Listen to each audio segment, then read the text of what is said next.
This video, it's a really early development, but I wanted to share it with you. You can see a few behaviors we started exploring at the beginning of creating the ecosystem.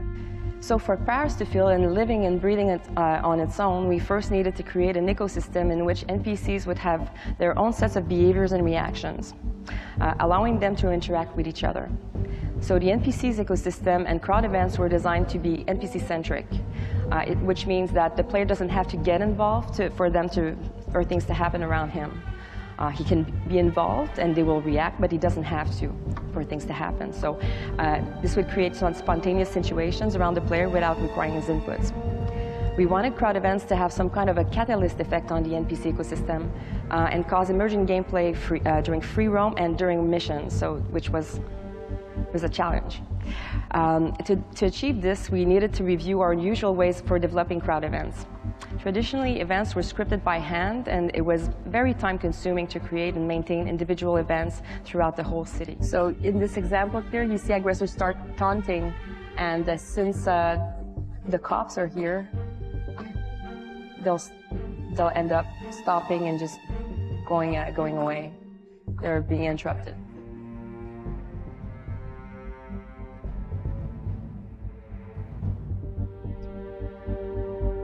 Yeah, and this is example, since he's outnumbered, the extremist, he just passed and ignored the ally. He didn't want to cause trouble.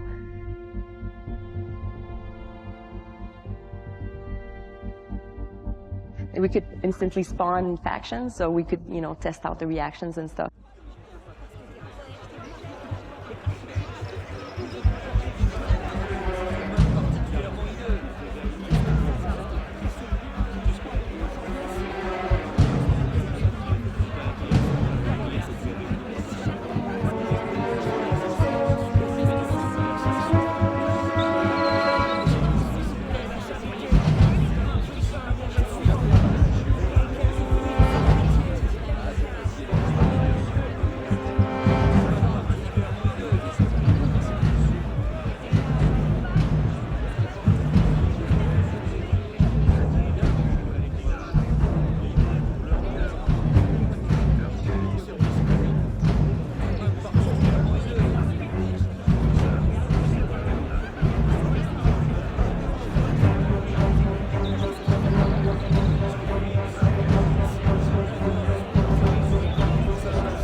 I thought I would share this with you. Here's we can have a look at a gym, an AI gym we use to test out our many different crowd life systems. We could test out our crowd stations, AI interactions, and I thought it'd be interesting for you to see. So here's an AI interaction. Just wanderers, object carriers, and a couple leading together, holding hands.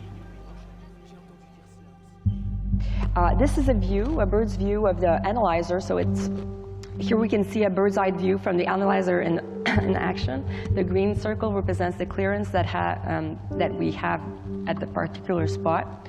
And you can see the player maybe come to the frame from the bottom, and you can see the spot moving around as the player navigates the environment. So Yeah, in this video, so this is an in-game perspective. We can see the analyzer slide in front of the player.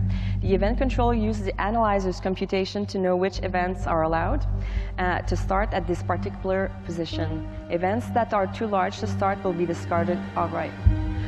When we check the remaining candidates for district, time of day, and faction requirements, and activates one randomly.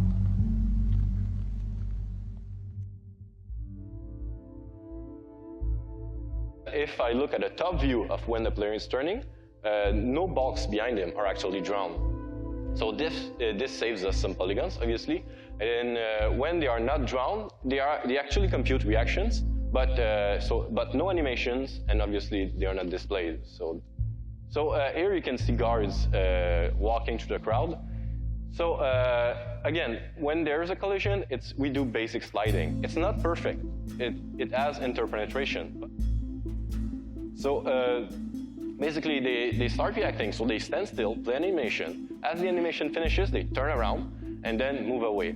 So you kind of see a glitch. You kind of see that it's not perfect, it's not super seamless. But I mean, when the density is right, this one I cranked it up to the max, it looks good. So this is the real reaction. So you see now they have ends and everything. So this one is obviously fully realized, and this is the one that occurs close to the player. So here you can see it in action. So again, the conversion happens at 40 meters from the player. So this is far away, and I mean, you don't really see any visual popping because it's so far. So these are perfect condition, and it works really, really well. So I'll come closer, and then you'll start to see it more in action. So now you can see the visual popping. So every time we replace the low-res mesh with a real NPC, you see that the shape changes a bit, the color changes a bit, so it's not perfect. But everything is based on distance, and from far away, it's good enough. All right, so let's take a look at it a bit. So now we see this conversion. It happens at 12 meters. So don't look for visual popping now. It's not a visual transition, it's a behavior transition. So look for a behavior differences. What I mentioned earlier, the giveaway is the ends. So on the right side, you can see that people walk with these open ends, and they have like an as good walk cycle. But when they transition, you see that they start using their hands, they start using their heads. So when they transition, they are like real NPCs from that point on. I'll show it in slow motion because that's easier to see.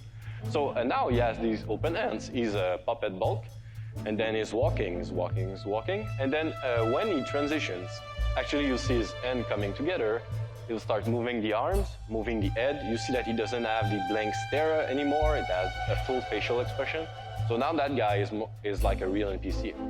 So now it goes pretty fast. This transition is totally seamless because we take an autonomous bulk, which is basically a real NPC, and replace it with another real NPC. So we can swap things really easily. So looking at it in slow motion, so now I kill the guard, and now he has changed. This guy is not the same one as the guy that had the spheres. This is a completely real NPC, and he has replaced the bulk completely. And this guy can now do the full complex reaction.